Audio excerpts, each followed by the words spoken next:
आज का दिन है, आज का बड़ा ही शुभ दिन है। इस देश के अंदर 2 संविधान बने। एक संविधान मनु ने लिखा जिसमें ब्राह्मणवाद था, ब्राह्मणवाद मीन्स पाखंडवाद। तो पाखंडवाद में क्या था, उस संविधान में लिखा था, मनुस्मृति में लिखा गया था कि पशु, ढोल, गवार, शूद्र, नारी ये सब ताड़न के अधिकारी। तो इसको बाबा साहब अम्बेडकर ने 1927 में इस मनुस्मृति का दहन किया था। ये वो दहन दिवस है, 25 दिसंबर 1927 को किया था। लेकिन साथियों, आज जो चालाक लोग हैं, जो लोग पाखंडवादी लोग हैं, आज उनका बोलबाला है, क्योंकि आरएसएस का गठन इस देश के अंदर 1925 में हुआ और उनका लक्ष्य है 2025 में संविधान को चेंज करना। 100 साल का उनका टारगेट था, तो 2025 आने वाला है। तो आरएसएस की फिलहाल सरकार चल रही है। कांग्रेस से पैदा हुई आरएसएस और आरएसएस से पैदा हुई बीजेपी, और बीजेपी और कांग्रेस दोनों का प्रोडक्ट है आम आदमी पार्टी। तो इसलिए मेरी बहुजन समाज के लोगों से एक चेतावनी भी है और एक आग्रह भी है। उनसे मैं कहना चाहता हूं कि आप लोग अगर इस समय नहीं जागे तो फिर आप लोग दोबारा से गुलाम होने वाले हैं, क्योंकि 1927 में मनुस्मृति का दहन हुआ।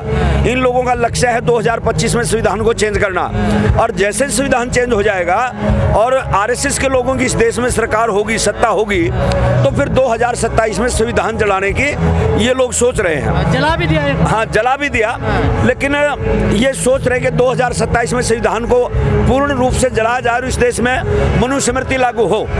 लेकिन मैं इनको चेताना चाहूँगा कि आज बहुजन समाज सोया हुआ नहीं है। आज बहुजन समाज जाग चुका है। भले ही वो भिन्न भिन्न दलों में है, भिन्न भिन्न पार्टियों में है, लेकिन जब ऐसा समय आएगा तो मेरा बहुजन समाज एकत्रित हो जाएगा। उसके लिए मैं एक सॉन्ग भी मैंने तैयार किया है, भाई हम सबको एक मंच पे आना होगा रे, मेरे भीम का संविधान यो बचाना होगा रे। तो उसको लेकर के एक सॉन्ग और भी है, जैसे कि आप लोग मेरी पहचान करते हैं। आप लोगों के से एक इंटरव्यू बड़ा जबरदस्त चला था मिलियन में। तो सपना चौधरी ने कहा था कि पढ़ लिख के शानी होगी बाड़ू या चमारों की, गदी बेच के खतरी ले ली होगी मौज कुम्हारों की। तो सपना चौधरी को मैंने एक रागनी के माध्यम से जवाब दिया था, जिस रागनी के बोल थे, बिन सोचे समझे सपना, अरे मुंह ने ज्यादा खोल गई और 2 पैसे की ना चनाली हद से ज्यादा बोल गई। उसको आपने बड़ा सराहनीय काम किया था। तो अब उनके लिए और कर रहा हूं मैं, जिस गाने पे वो सपना चढ़ी उसी गाने को लेकर के मैं अब संविधान के ऊपर लिख रहा हूं, कर रहा हूं कि मेरे भीम राव की माया ऐसा संविधान बनाया, थी पशुओं जैसी जिंदगी पर मैं इंसान बनाया। कुछ मनवादी संविधान बदलना चाहे से है, कुछ मनवादी संविधान बदलना चाहे से मेरे भीम राव की माया। तो ये गाना जल्द ही आप लोगों के बीच में होगा। तो संविधान को बदलने नहीं देंगे। मेरा जी, आपने कहा कि संविधान को बदलने की कोशिश की जा रही है, लेकिन कुछ लोग सड़कों पे निकले हुए हैं आजकल यात्रा निकालने का, हमें संविधान बचाना है, देश को बचाना है। जी जी जी, देखो संविधान जल से करने से संविधान नहीं बचेगा, अच्छे मंच लगाने से संविधान नहीं बचेगा, अच्छे गाने गाने से संविधान नहीं बचेगा, अच्छे भाषण देने से संविधान नहीं बचेगा। संविधान अगर बचेगा तो सत्ता से बचेगा। जब हम सत्ता पे कामयाब होंगे, जब सत्ता पे काबिज होंगे, तो संविधान ऑटोमेटिक स्ट्रांग हो जाएगा।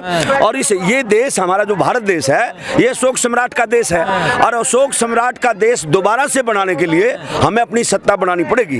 इसका एक ट्रेलर भी है। सत्ता में तो है भाई, इसका एक ट्रेलर भी सुनो। सत्ता में तो हम 4 बार बनाई हमने सत्ता भाई। बहन कुमारी मायावती को 4 बार इस सबसे बड़े सूबे का मुख्यमंत्री हमने बनाने का काम किया। सत्ता से गायब कैसे हैं? ये तो चंद चालाक।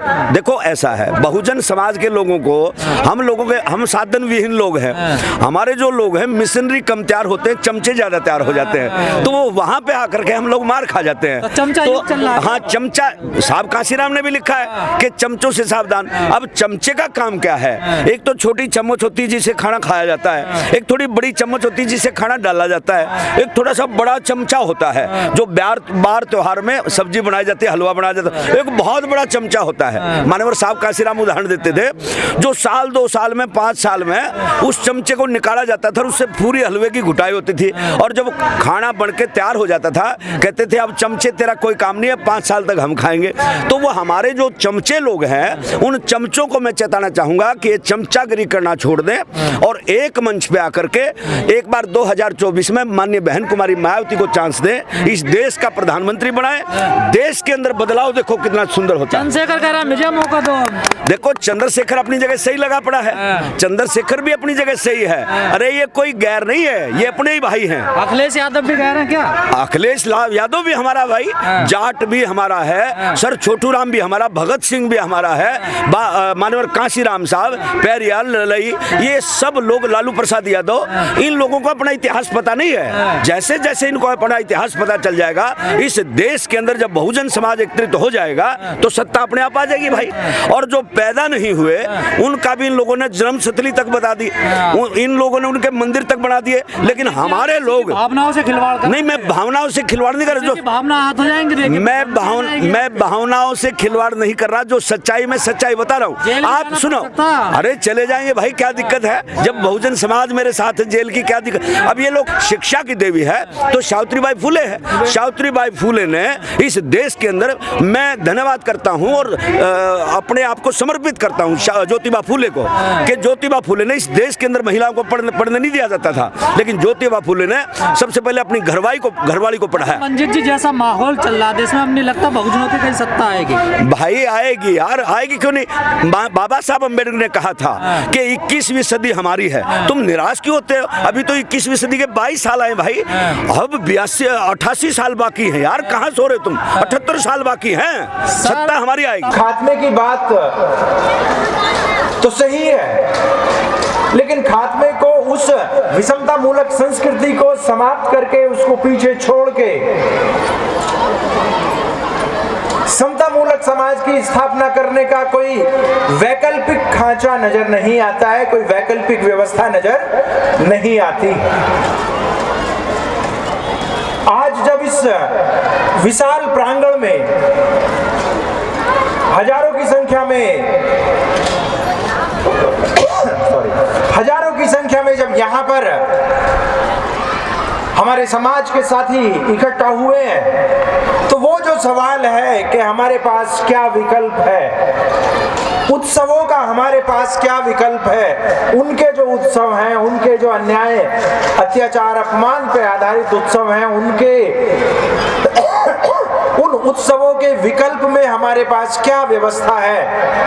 तो मैं समझता हूं कि बहुजन समाज ने आज अपने लिए अनेकों उत्सव तैयार किए हैं, अनेकों उत्सवों के अवसर तैयार किए हैं, और 25 दिसंबर बौद्ध महोत्सव के रूप में तैयार करके, सामने करके एक सकारात्मक संदेश देने का प्रयास किया है। ये मुझे लगता है कि आने वाले समय में एक बहुत बड़ी बात होने वाली है। हम यहाँ